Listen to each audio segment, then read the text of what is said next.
মুসলমানের মধ্যে ইমানি চেতনা এখনো আছে, কিন্তু ইহুদি আর খ্রিস্টানেরা খুব চিন্তা ভাবনা করে। আমরা হয়তো বুঝি না, কিন্তু তারা চিন্তা করে এমনভাবে মুসলমানের সমাজে পরিবর্তন আনা দরকার যাতে মুসলমানের চলায় ইসলাম না থাকে, মুসলমানের বলায় ইসলাম না থাকে, মুসলমানের হাটে ইসলাম না থাকে, মুসলমানের ঘরে ইসলাম না থাকে। আজকে আপনাকে আমি কি দিয়ে বুঝাই? আজকে বাংলাদেশের প্রত্যেকটা ঘরের ভিতরে সকালবেলা প্রায়শ ডিশ লাইনের ভিতরে এরকমভাবে গান দিয়া তাদের সকাল শুরু হয়, নাচ দিয়া অনেকের সকাল শুরু হয়। ঘুমাতে যাওয়ার আগে গান শুনে কানের ভিতরে ইয়ারফোন চলে, মা বোনেরা টিভির সিরিয়াল দেখা নিয়ে ব্যস্ত হয়ে যায়। প্রিয় মুসলমান ভাইয়েরা, আজ থেকে আপনি 50 বছর পিছনে চলে যান, 40 বছর পিছনে চলে যান। সকালবেলা ফজরের সময় মুরব্বীরা বলতে পারবে প্রতিটা বাড়ির ভিতর থেকে হোক ভাঙ্গা ঘর অথবা ইটের ঘর, প্রত্যেকটা বাড়ির ভিতর থেকে সকালবেলা মা বোনদের ক্ষীণ আওয়াজে কোরআনের তেলাওয়াত ভেসে আসতো। কথা গান ঠিক কিনা? কোথায় গেল সেই মুসলমান? কোথায় গেল সেই মুসলমান? আজকে সেই মুসলমান নাই। আজকে একটু বিপদে পড়লে আমরা ঘরের ভিতরে, আরে অমুক দেশে আক্রমণ করছে, আমাদের অমুক দেশে আক্রমণ করছে, অমুকে আমাদেরকে মারে। সারা পৃথিবীতে মুসলমানেরা আল্লাহর কাছে যায় হাত তুলে, আল্লাহ রব্বানা যালামনা আনফুসানা ওয়া ইল্লাম তাগফির লানা ওয়া তারহামনা লানাকুনান্না মিনাল খাসিরিন। এরকম করে আমরা দোয়া করি কি করি না? একটু আওয়াজ করে বলেন, দোয়া করে কি করি না? বিপদে পড়ে আমরা কিন্তু আল্লাহ পাক রব্বুল আলামিনের কাছে, কি আপনারা বিরক্ত হইতেছেন নাকি? সময় কিন্তু আমার কমে গেছে, আর মাত্র আধা ঘন্টা সময় আছে। এই জন্য আপনারা বিরক্ত হইতেছেন না, খুশি আছেন? আলহামদুলিল্লাহ। এরকম কিন্তু আমরা দোয়া করি। আর কই হুজুর দোয়া করি তো ঠিক আছে, কিন্তু দোয়া তো কবুল হয় না, বলি কি বলি না? অনেক মানুষ এসে বলে হুজুর দোয়া করি কিন্তু দোয়া কবুল হয় না, কি করব? প্রিয় ভাই সব, আপনাকে আমি একটা প্রশ্ন করি। আপনি এমন মালিকের কাছে চাকরি করেন, এমন মালিকের অধীনে আপনি থাকেন, ওই মালিক আপনাকে যা বলে আপনি ওর একটাও করেন না, শোনেন অন্য মানুষের কথা। এখন প্রয়োজনের সময় যদি আপনি ওই মালিকের কাছে যান, মালিক কি আপনার প্রয়োজন পুরা করবে? পুরা না করে কি বলবে? কই আমার কথা তো শোনো না, এখন বিপদে পড়ে আমার কাছে আসছো, যার কথা শোনো তার কাছে যাও। বলবে কি বলবে না? বলবে কি বলবে না? এখন আমার ভাইরা, আপনারা গ্রামের সাধারণ মানুষ, আপনারা হয়তো জানেন না, আজ থেকে তুরস্কে যখন ইসলামের পতন হলো, ভারতবর্ষে যখন ইসলামের পতন হলো ইস্ট ইন্ডিয়া কোম্পানির মাধ্যমে, ওই সময় থেকে নিয়ে মুসলমানদের উপরে অমানবিক নির্যাতন হয় সারা পৃথিবীর ভিতরে। এই খবর আমার ভাইরা যারা ইন্টারনেট চালান, ফেসবুক চালান, তারা জানেন। ভারতের বাবরি মসজিদকে শহীদ করে দেওয়া হলো। যেদিন বাবরি মসজিদকে শহীদ করা হয়, 2000-এর মতো মুসলমানদেরকে একদিনে শহীদ করা হয়। কোন মুসলমানকে আমার ভাইরা জবাই করা হয়েছে প্রকাশ্যে রাস্তার উপরে। কোন মুসলমানের বাড়িঘর ভেঙে দেওয়া হয়েছে।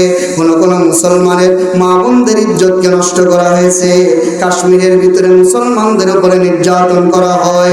ফিলিস্তিনের ভিতরে মুসলমানদের উপরে নির্যাতন করা হয়। চেচনিয়ার ভিতরে মুসলমানদের উপরে নির্যাতন, বসনিয়ার ভিতরে মুসলমানদের উপরে নির্যাতন। সারা দুনিয়ায় মুসলমানদের উপরে নির্যাতন চালায়া কাফের বেঈমানেরা ধ্বংস হয় না কেন?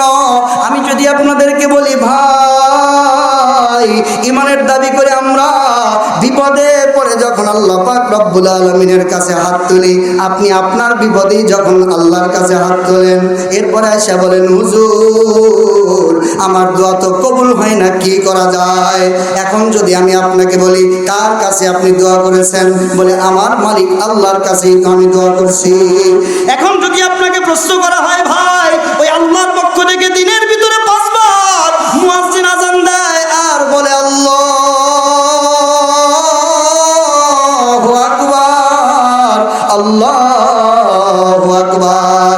ও আমার বান্দারা কই নামাজের সময় হয়েছে, আমি আল্লাহ ডাক দিলাম মসজিদের ভিতরে আসো।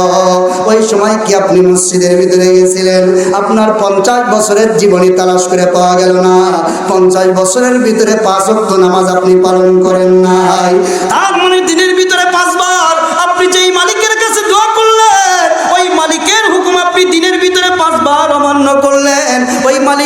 শোনো আমার বান্দা যারা না খেয়ে মরে যাও এরপরেও সুদ খায়ো না। ফাইল্লাম তাফালু ফাদানু বিহারবিম মিনাল্লাহ ফাইল্লাম তাফালু ফাযানু বিহারবিম মিনাল্লাহি ওয়া রাসূলিহি। এ ভাই এখন তো সুদ মানুষ হালুয়া রুটির মতো খায়, এখন তো সুদ মানুষ বিয়ার দাওয়াতের মতন খায়, কথা কোন ঠিক কিনা? চাকরি দিতে গেলেও টাকা তুলতে হবে সুদের কারবার, ব্যবসা করতে গেলেও ব্যবসার জন্য টাকার দরকার, টাকা কারো কাছে চাইতে গেলে পাওয়া যায় না। এখন কি করা যায়? কয় যে টাকা তোলা যাবে তাহলে ব্যাংকে যাও, ব্যাংকের লেনদেন মানে সুদ। আপনি নেবেন 1000 দিতে হবে 1500, নেবেন হলো 50,000, আপনাকে পরিশোধ করতে হবে 55,000 60,000, কথা কোন ঠিক কিনা? শুধুমাত্র ব্যাংক না, ব্যাংক ছাড়াও কিন্তু সুদ আছে। এ ভাই আল্লাহ পাক বলেন সুদ যদি তোমরা খাও ফাইল্লাম তাফালু ফাদানু বিহারবিম মিনাল্লাহি ওয়া রাসূলিহি, তাহলে যারা সুদ খায় তারা যেন আল্লাহর রাসূলের সাথে যুদ্ধ ঘোষণা করে।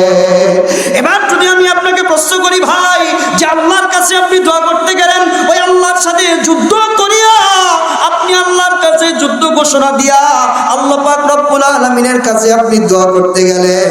ভাই এবার যদি আমরা যাই মহিলাদের কাছে, মহিলাদের গলার আওয়াজ এত লম্বা হয়, 3-4 জন মহিলা মিলা যদি ঝগড়া লাগায় 10 জন পুরুষও তাদের কাছে কিছু না, গলার আওয়াজ এত বেশি হয়। মহিলারা আপনি মার্কেট করে এনে দিবেন, মার্কেট নিবে না, কয় তোমার এটা পছন্দ হলো নাকি, ঈদের সময় আমি মার্কেট করতে যাই। অবস্থা হয়েছে এরকম। বাচ্চা যদি থাকে তাহলে স্বামীকে বাচ্চাটা ধরার দায়িত্ব দিয়া মার্কেটে ভ্যানিটি ব্যাগ কান্দে করে চলে যায়। আল্লাহ পাক রব্বুল আলামিন বলেন শোনো, শুধুমাত্র এখানেই শেষ নয়। আল্লাহ পাক রব্বুল আলামিন বলেন এইভাবে প্রতিটা ক্ষেত্রে মালিকের নাফরমানি করিয়া বিপদে পড়িয়া মালিককে ডাকলে ফল পাওয়া যায় না।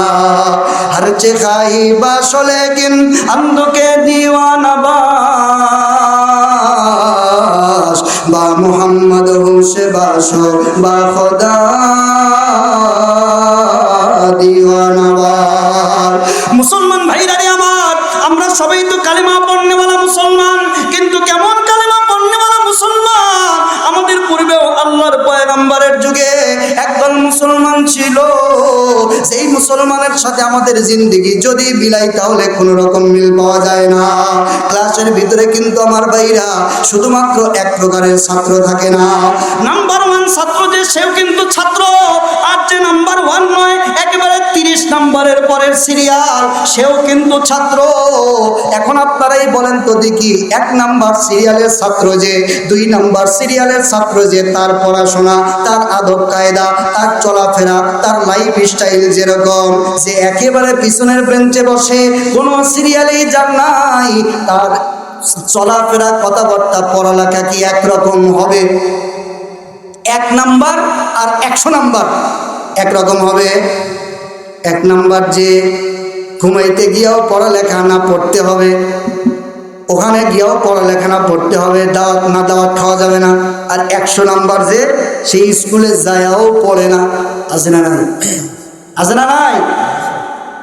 কিন্তু এখন আপনি যদি 100 নাম্বারটার অনুসরণ করেন, 100 নাম্বারে যে তারটা যদি আপনি অনুসরণ করেন, আপনি জীবনেও ভালো কিছু করতে পারবেন। আপনি যদি জীবনে ভালো কিছু করতে চান তাহলে আপনাকে কারটা অনুসরণ করতে হবে? ওই যে ক্লাসের 1 রোল ছাত্র যে সে কিভাবে পড়ে, তার চলাফেরা কথাবার্তা কিরকম, এইটা আপনাকে ফলো করতে হবে। যদি আপনি এইটা ফলো করেন তাহলে আপনিও ভালো ফলাফল লাভ করতে পারবেন বলে আশা করা যায়।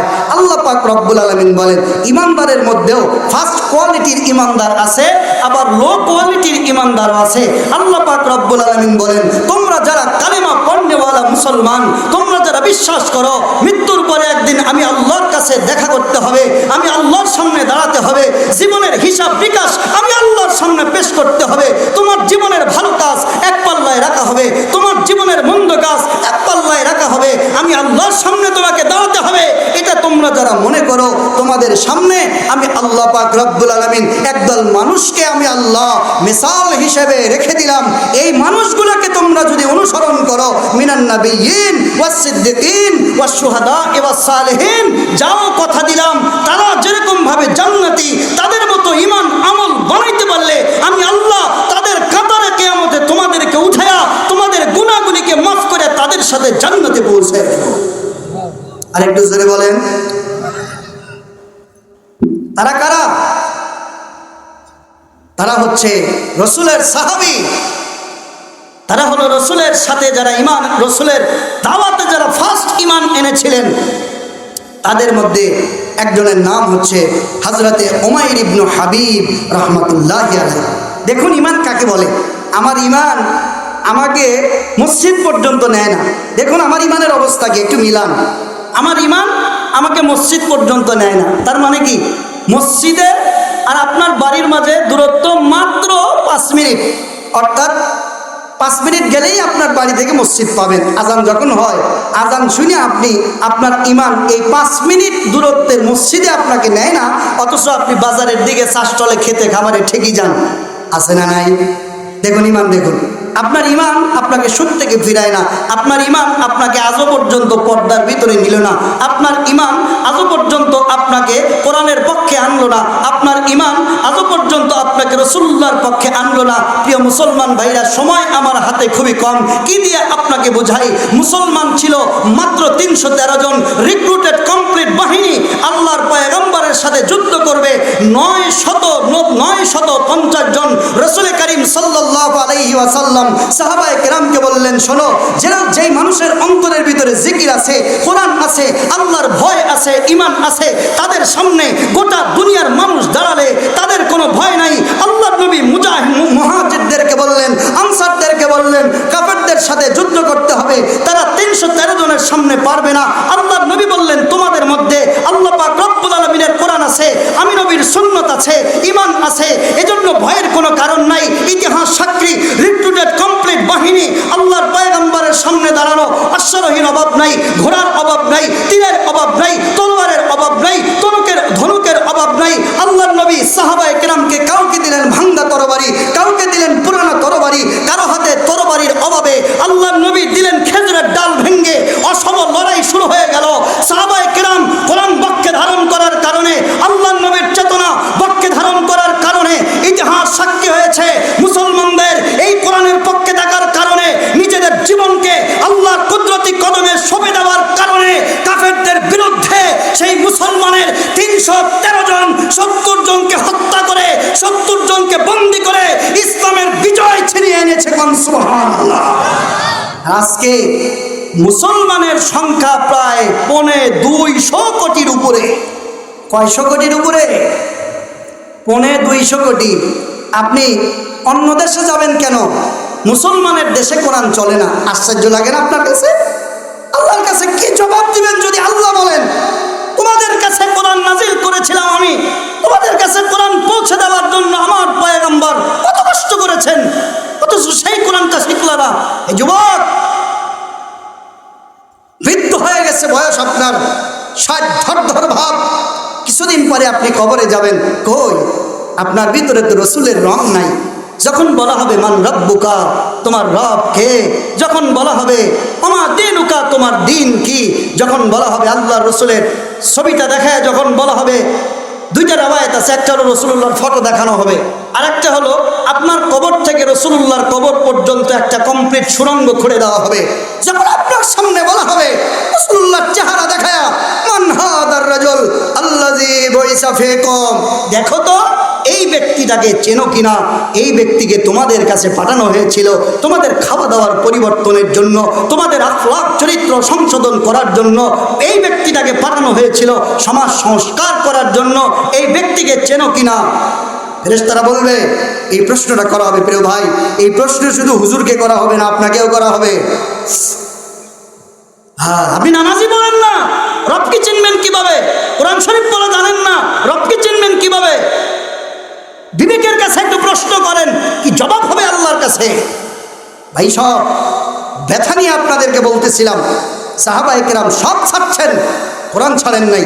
সাহাবায়ে কেরাম সব ছাড়ছেন, কোরআন ছাড়েন নাই, জীবনটা পর্যন্ত বিলায় দিয়েছেন। কোরআনের একটা আয়াত ভুলন্টিত হবে এটা তারা সহ্য করতে পারেন নাই। আল্লাহকে গালি দিয়েছে, খেপে গেছে হযরত আবু বকর সিদ্দিক। ফিনহাস, ইহুদিদের বড় একজন লিডারের নাম ফিনহাস। আর আমাদের সামনে কোরআন অবমাননা হওয়ার দুইটা সুরত। একটা হলো কেউ কোরআন নিয়ে ঠাস করে ফেলে দিল, কোরআনে আগুন ধরায় দিল, এটা এক ধরনের অবমাননা। আর একটা অবমাননা হলো আপনার খাওয়া দাওয়ায় কোরআন নাই, চলাফেরায় কোরআন নাই, ব্যবসা প্রতিষ্ঠানে কোরআন নাই, বাড়িতে কোরআন নাই, শিক্ষাঙ্গনে কোরআন নাই, রাজনীতিতে কোরআন নাই, সেক্রেটারিতে কোরআন নাই, সংসদে কোরআন নাই, শুধুমাত্র আতে মসজিদের ভিতরে আর মাদ্রাসার ভিতরে আর ওয়াজ মাহফিলের ভিতরে। কথা বলুন ঠিক না ঠিক? কেন? আল্লাহর পয়গম্বর কোরআন কি শুধুমাত্র মসজিদ মাদ্রাসার জন্য দলিল করে দিয়ে গেছেন? না কোরআন সব জায়গায় চলবে? সব জায়গায় চলবে তো দূরের কথা, আপনার নিজে কোরআন শরীফ পড়াই জানেন না। আল্লাহ যদি আপনাকে, আল্লাহ পাক যদি আপনার থেকে হিসাব চায়, কি জবাব দিবেন আপনি? প্রশ্ন যখন করা হবে মান রব্বুকা, হযরত ওসমান কাঁদতেন কবরের ভয়ে। আমাদের কবরের চিন্তাই নেই, চলছে এরকম।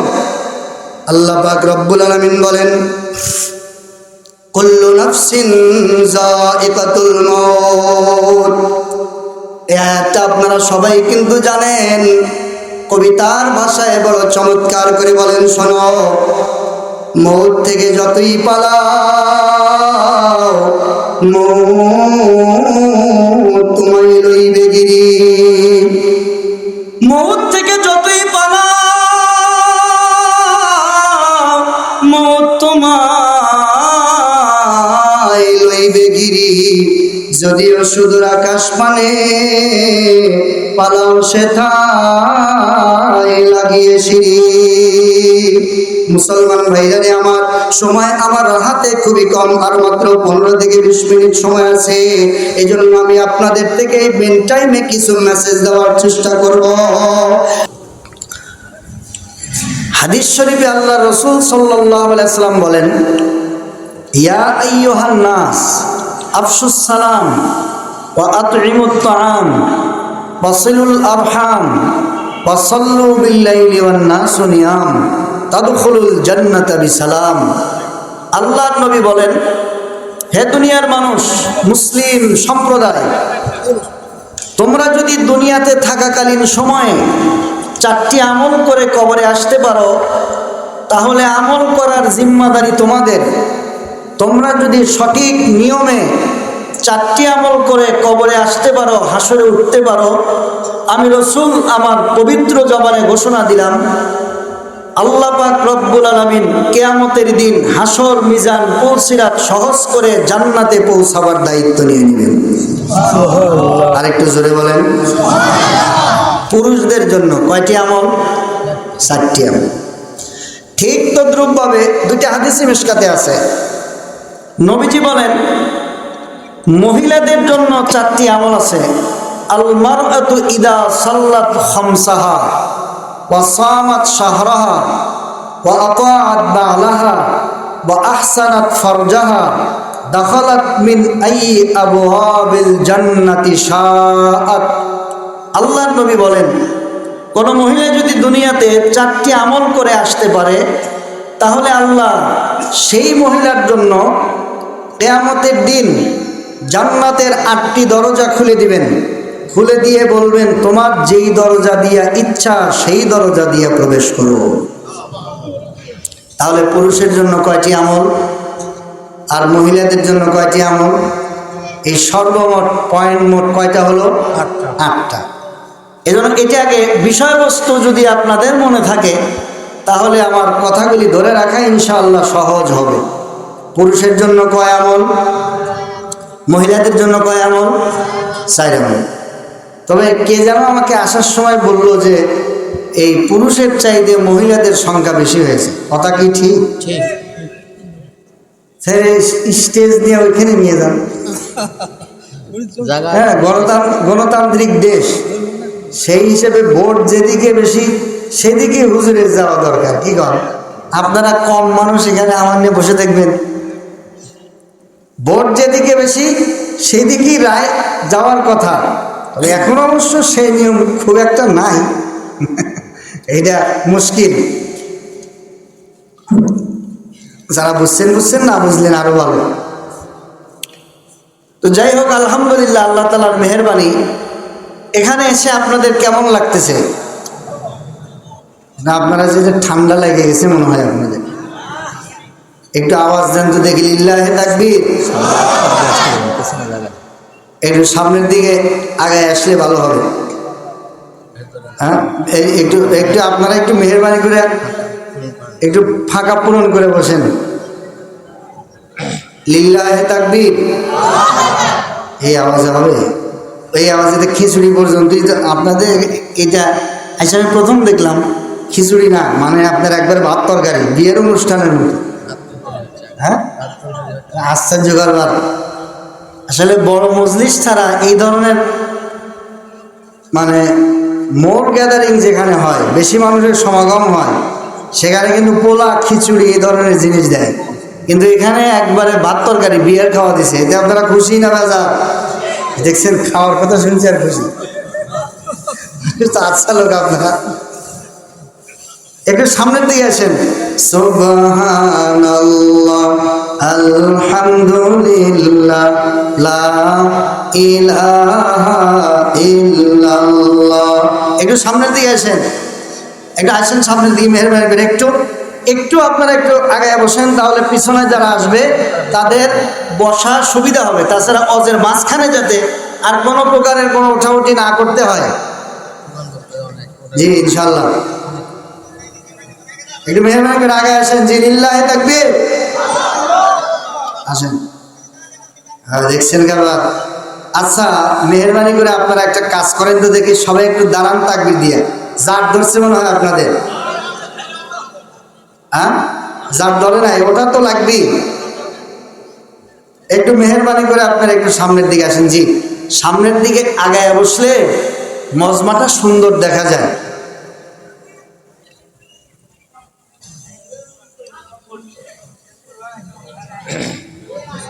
আসেন, একটু সামনের দিকে আসেন। ও, সামনে দেখা যায় না? আচ্ছা আচ্ছা আচ্ছা, ঠিক আছে, বুঝতে পারছি। এই স্টেজটা উঁচা হয়েছে, যার কারণে আপনার বেশি সামনে আসলে দেখা যাবে না। এটা আমি বুঝতে পারছি। এই গত কয়েকদিন আগেও ওই দিকে একটা মাহফিলে আসছিলাম। এই টেস্টটা হলো, এগুলো হলো মূলত সেমিনারের জন্য। সেমিনারের জন্য যে বক্তব্য দেওয়া হয় উঁচায়, মানে দাঁড়ায় থেকে যে বক্তব্য দেয়, এই সব স্টেজগুলো এখানে না করাই ভালো, যেহেতু পাবলিক বেশি হয়, এই জন্য নিচু টেস্ট করলে ভালো। যাই হোক, আপনারা যেখানে আছেন সেখানেই থাকেন। আল্লাহ তাআলা আমাকে আপনাদের সকলকে কবুল করেন বলে আল্লাহুম্মা আমিন। পবিত্র কোরআনুল কারীমের একটা আয়াত আমি আপনাদের সামনে তেলাওয়াত করেছি, যে আয়াতের মধ্যে আল্লাহ সুবহানাহু ওয়া তাআলা মানব মণ্ডলীকে সৃষ্টি করার উদ্দেশ্য আল্লাহ তাআলা বলে দিয়েছেন। আমরা বাচ্চাদেরকে স্কুলে পাঠাই, উদ্দেশ্য কি? আমার কথার সাথে আপনারা জবাব দেন। আমরা বাচ্চাদেরকে স্কুলে পাঠাই, উদ্দেশ্য কি? লেখাপড়া করা। আপনি বাচ্চাকে লেখাপড়ার উদ্দেশ্যে স্কুলে পাঠালেন, সে যদি স্কুলে লেখাপড়া না করে তাহলে কি সেই বাচ্চাটা সফল না নিষ্ফল? নিষ্ফল, এর কোনো ফল হয়নি। আপনি একটা লোককে টাকা পয়সা খরচ করে আপনার আত্মীয় স্বজনের মধ্যে ছেলে অথবা ভাতিজা, ভাগ্না, চাচা অথবা বাবা, টাকা পয়সা খরচ করে আপনি বিদেশ পাঠালেন কাজ করার জন্য। সে বিদেশে গিয়ে কাজ না করে টাকা পয়সা যা দিছিলেন এগুলো হোটেলে খেয়ে দিয়ে শেষ করে ফেলল। আচ্ছা বলেন তো দেখি, তার বিদেশ যাওয়াটা সফল না বিফল? বিফল।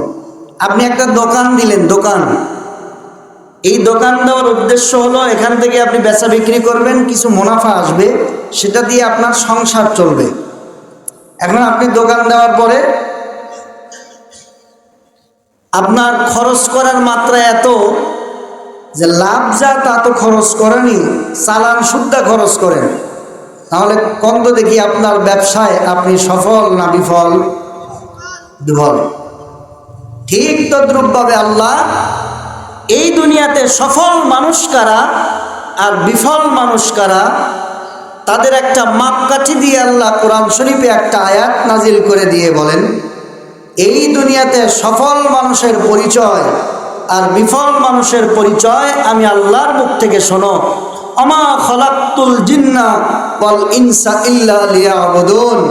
দুনিয়াতে বড় অট্টালিকা করলে সফল হয় না, বড় ব্যবসা বাণিজ্য করলে সফল হয় না, বড় ইঞ্জিনিয়ার হলেই সফল হয় না, অনেক টাকা পয়সা ক্ষমতার মালিক হলেই সফল হয় না। মানুষের প্রকৃত সফলতা হলো আল্লাহ তাআলার ইবাদতের মাধ্যমে। জোরে কোন সুবহানাল্লাহ। মানুষের সফলতা কিসে? ইবাদতে। আল্লাহ তাআলা বলেন, ওয়ামা খালাকতুল জিন্না ওয়াল ইনসা ইল্লা লিয়াবুদুন। মুসলমান ভাইরারে আমার, আল্লাহ পাক রব্বুল আলামিন বলেন, শোনো আমি আল্লাহ তোমাদেরকে কেন বানালাম, তোমাদেরকে হিসাব অনুযায়ী আমি আল্লাহ পাক রব্বুল আলামিন সৃষ্টির সিরিয়াল অনুযায়ী তোমাদেরকে বানিয়েছি সবার পরে। খেয়াল করেন, সিরিয়াল অনুযায়ী আমরা আগে না পরে? পরে। আমার ওয়াজগুলি আপনাদের একটু গুরুত্ব দিয়ে খেয়াল করে শুনতে হবে, তাহলে আপনারা বুঝবেন। আমি সাধারণত সেই কথাবার্তা না বলার চেষ্টা করি, কারণ এই মাইকিং করতে, লাইটিং করতে, এই মাহফিলটা নামাইতে খরচ কম হয়েছে না অনেক খরচ হয়েছে? অনেক টাকা পয়সার ব্যাপার স্যাপার আছে না, অনেক টাকা পয়সার ব্যাপার স্যাপার আছে। এখন যদি আমি আপনাদেরকে যদি কোরআন এবং হাদিস থেকে আলোচনা না শোনাই, তাহলে এটা আমার দ্বারা খেয়ানত হবে। খেয়ানত কি? এখানে আপনাদেরকে দাওয়াত করা হয়েছে যে হুজুর আসবেন, আল্লাহ আল্লাহ রসুলের কথা বলবেন, কোরআন এবং হাদিস থেকে কথা বলবেন। আমার মনে হয় যখন আমাকে উঠে দেয় তখনও কিন্তু বলছে যে উনি আপনাদের সামনে আলোচনা রাখবেন, কোরআন হাদিস থেকে আলোচনা রাখবেন, না কি বলেন আপনারা? এখন যদি আমি কোরআন এবং হাদিসের আলোচনা না করে অন্য কিছু আলোচনা করে যাই, তাহলে জিনিসটা অসঙ্গতি হয়। ঘটনা বলতে পারেন, সত্য ঘটনা বলতে পারেন, তবে আপনি যদি কোরআন পড়েন আর কোরআনের দাওয়াতগুলি মানুষের সামনে যদি আপনি দেন, কোরআনের আয়াত পড়েন আর মানুষকে যদি আপনি বুঝান, রসুলের হাদিস পড়েন আর যদি আপনি মানুষকে বুঝান, তাহলে এই কথার ভিতরে কোনো ভেজাল থাকে না। এই ধরনের সিস্টেমে ওয়াজ করলে আমাদের সমাজের মধ্যে কোনো প্রকারের দলাদলি ফিতনার আশঙ্কা হয় না। কতক্ষণ ঠিক কিনা? বাংলাদেশে কি পরিমাণ ওয়াজ হয় এটা আপনারা ভালো রকম জানেন। এক এক বক্তা এক এক রকমের ওয়াজ করে। আপনারা সবাই জ্ঞানী মানুষ, আপনাদের মেধাকে একটু খাটিয়ে আপনি চিন্তা করেন, আল্লাহ পাক রব্বুল আলামিন কোরআন শরীফ নাজিল করেছেন কেন? মানুষকে জান্নাতে নেওয়ার জন্য। আল্লাহ কোরআন শরীফ নাজিল করেছেন কেন? মানুষকে জাহান্নাম থেকে ফিরাবার জন্য। মানুষ যেন জাহান্নামের পথ অনুসরণ না করে জান্নাতের পথ অনুসরণ করে, এই কারণে আল্লাহ কোরআন নাজিল করেছেন। সুতরাং কোনো মানুষ যদি কোনো মানুষকে জান্নাতের পথে ডাকে, কোরআন দিয়ে ডাকতে হবে। কোনো মানুষ যদি জাহান্নামের পথ থেকে মানুষকে ফিরাতে চায়, তাহলে কোরআন দিয়েই ফিরাতে হবে। রসুল যেভাবে হাদিসে বলেছেন সেইভাবে ওয়াজ করে করে শোনাতে হবে। কোনো প্রকারের নাচ গান কমেডি করা, এটা ওয়াজের মঞ্চের সাথে বেয়াদবির সামনে।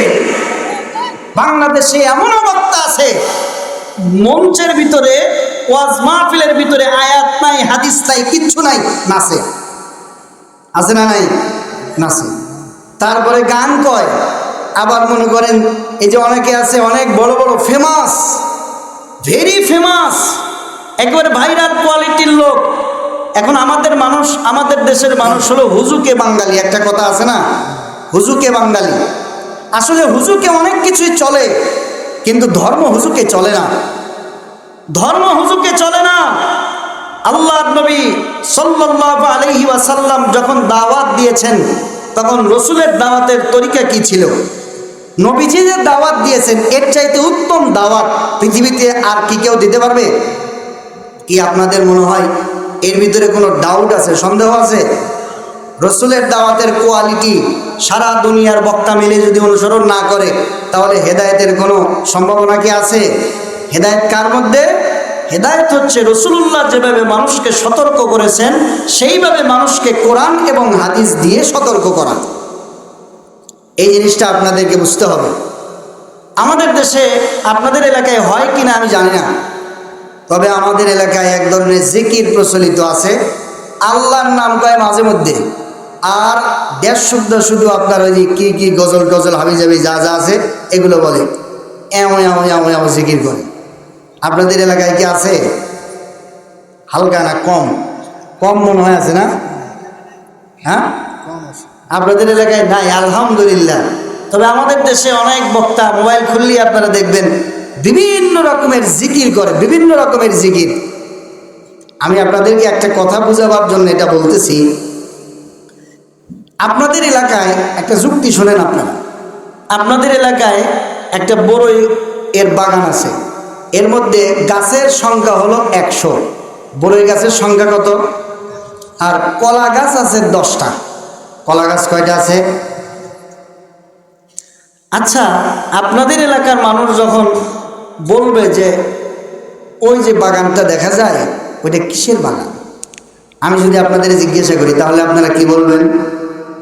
বড়ের বাগান বলবেন কি না? বড়ের বাগানই তো বলবেন। আচ্ছা, পেয়ারার গাছ আছে 20টা, আমের গাছ আছে 1টা, কিসের বাগান বলবেন? আমের বাগান না পেয়ারার বাগান? কথা কি বুঝতে পারছেন আপনারা? এখন যেই জিকিরের মধ্যে গজল বেশি আর আল্লাহর নাম মাঝে মধ্যে, ওইটাকে কি আল্লাহর জিকির বলা যাবে না গজল বলতে হবে? হ্যাঁ, এই জিনিসটা আপনাদের বুঝতে হবে। এখন যেখানে সারা দুনিয়া শুধু নহতানিদের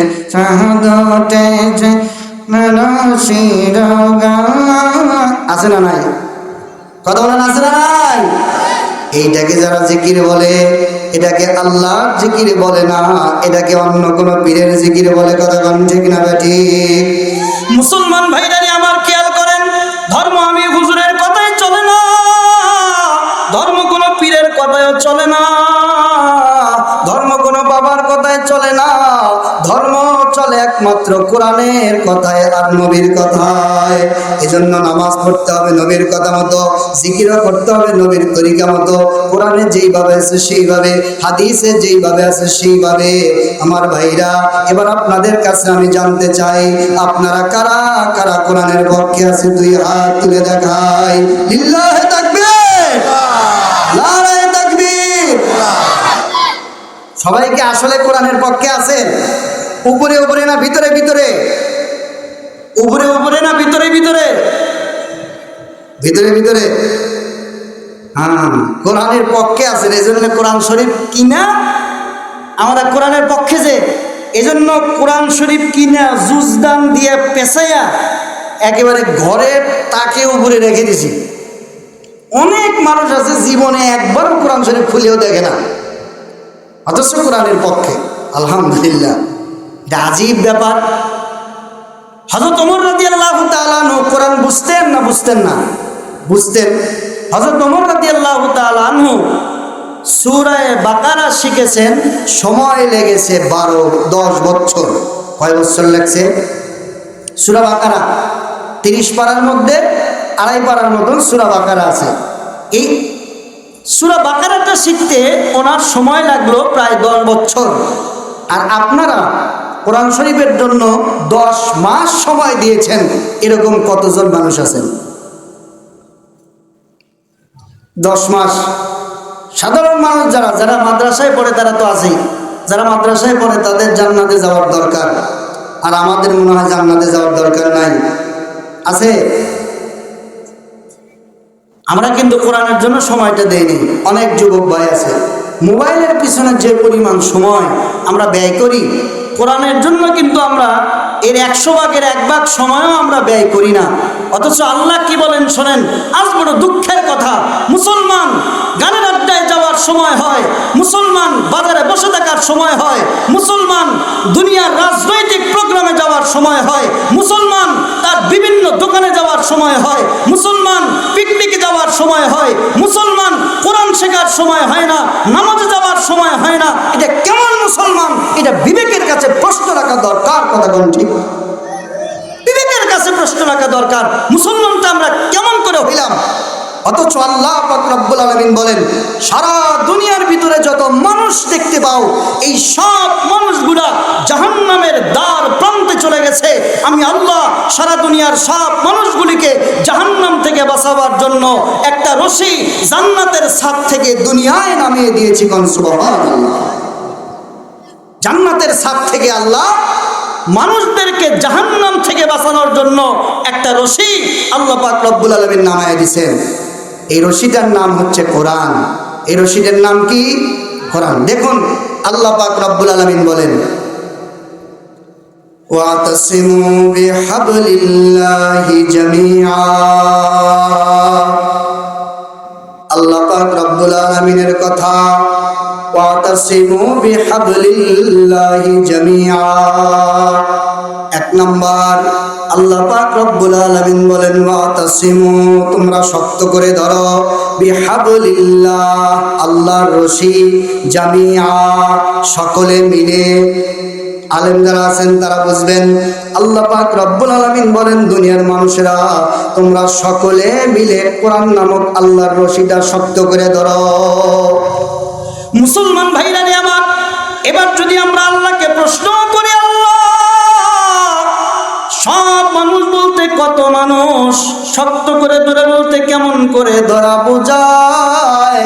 আল্লাহ পাক রব্বুল আলামিন বলেন, এই দুনিয়ার ভিতরে যত হিন্দু আছে, এই সব হিন্দুরাও যদি কোরআন শক্ত করে আঁকড়ে ধরে, খ্রিস্টান যারা আছে তারাও যদি কোরআন শক্ত করিয়া ধরে, ইহুদি যারা আছে তারাও যদি কোরআন শক্ত করে ধরে, বৌদ্ধ যারা আছে তারাও যদি কোরআন শক্ত করিয়া ধরে, নারী যারা তারাও যদি কোরআন শক্ত করে ধরে, পুরুষ যারা তারাও যদি কোরআন শক্ত করিয়া ধরে, আল্লাহ পাক রব্বুল আলামিন বলেন, দুনিয়ার সব মানুষ মিলে যদি আমি আল্লাহ পাক রব্বুল আলামিনের রশি তাদের খাওয়ার বেলায় শক্ত করে ধরে, রাজনীতির বেলায় শক্ত করে ধরে, অর্থনীতির বেলায় যদি শক্ত করে ধরে, সমাজনীতির বেলায় যদি শক্ত করে ধরে, শিক্ষানীতির বেলায় যদি শক্ত করিয়া ধরে, ব্যবসার বেলায় যদি শক্ত করিয়া ধরে, আল্লাহ পাক রব্বুল আলামিন বলেন, ধরার দায়িত্ব তোমার, আর আমি আল্লাহ এক টান দিয়া দুনিয়া নামক জাহান্নাম থেকে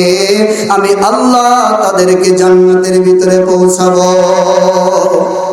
কোরআনকে কিভাবে শক্ত করে ধরা যায়?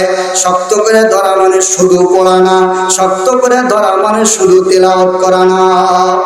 আমাদের দেশে দেখবেন অনেক মানুষ কোরআন কারীম সুন্দর করে পড়তে পারলেই মনে করে শেষ, এভাবে করে কানের ভিতরে আঙ্গুল দিয়া কারি সাহেব সুন্দর করে তেলাওয়াত করে বলে,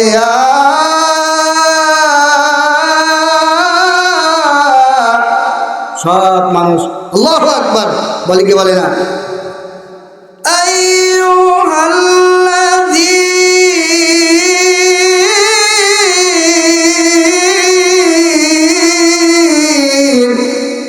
সব মানুষ বলে আল্লাহু আকবার বলে কি বলে না?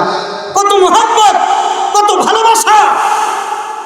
এখন যদি আমাদের সামনে কেউ এই কোরআন শরীফের ব্যাপারে, পৃথিবীর যত বড় প্রভাবশালী রাষ্ট্রই হোক না কেন, সরকারে থাকুক অথবা বাইরে থাকুক, কথা আপনারা অন্যভাবে নেবেন না, যদি কেউ বলে, আমি বলছি না কেউ বলেছে, যদি কেউ কোরআন শরীফ নিয়ে কটূক্তি করে, আল্লাহ এবং রাসূল নিয়ে কেউ যদি কটূক্তি করে, মুসলমান যার অন্তরের ভিতরে সামান্য পরিমাণের কোরআনের প্রতি মহব্বত আছে, আপনারা কি কেউ তাকে ছেড়ে দেবেন?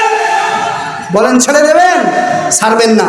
তার প্রমাণ, মুসলমান যারা তারা এক ওয়াক্ত ভাত না খেতে পারে, কিন্তু কোরআনের মাদ্রাসার জন্য তারা চাউল বাঁচায়া দান করে, টাকা দেয়, পয়সা দেয়, সেই মুসলমানদের সামনে কোরআনকে অপমানিত করা হবে, রাসূলকে অপমানিত করা হবে, এটা মুসলমান জীবিত থাকতে কখনো সেই দেশের মানুষ, মুসলমানেরা মেনে নিতে পারে। এর অনেক প্রমাণ আমরা বিগত দিনে দেখে এসেছি। ঢাকার রাজপথে মিছিল হয়েছে, আপনারা দেখেন নাই? নবী করিম সাল্লাল্লাহু আলাইহি ওয়াসাল্লামকে আমাদের পাশের দেশের একজন রাজনৈতিক গুরুত্বপূর্ণ ব্যক্তি, নূপুর শর্মা ছিল তার নাম, বিজেপির অনেক বড় একটা নেত্রী, নবীজিকে নিয়ে যখন কটূক্তি করলো, আরে নবী করিম সাল্লাল্লাহু আলাইহি ওয়াসাল্লামকে নিয়ে যখন কটূক্তি করলো, তখন আমার কাছে আশ্চর্য হয়ে গেছি আমি, যে আমাদের দেশের হুজুরেরা নামবে এটা তো সাধারণ কথা, টুপিওয়ালারা নামে, দাড়িওয়ালারা নামে, কিন্তু মাথা ঘুরে গেছে তখন নটর ডেম কলেজের যুবক ছাত্র ভাইয়েরা যখন তাদের পড়াশোনা বাদ দিয়ে যখন এভাবে করে রাস্তায় নেমেছে, রাজশাহী বিশ্ববিদ্যালয়ের ছাত্ররা রাস্তায় নেমেছে, ঢাকা কলেজের ছাত্ররা রাস্তায় নেমেছে, ঢাকা ইউনিভার্সিটির ছাত্ররা রাস্তায় নেমেছে। কেন রাস্তায় নেমেছে? তাদের পরনে কোট থাকতে পারে, তাদের পরনে রাসূলুল্লাহর সুন্নত না থাকতে পারে, তাদের গায়ে ইংরেজ আমলের কোট থাকতে পারে, তাদের চুল কাটার মডেলটা, তাদের চুল কাটার সিস্টেমটা, যুবকের হাঁটার সিস্টেমটা, কথা বলার সিস্টেমটা, তার লাইফ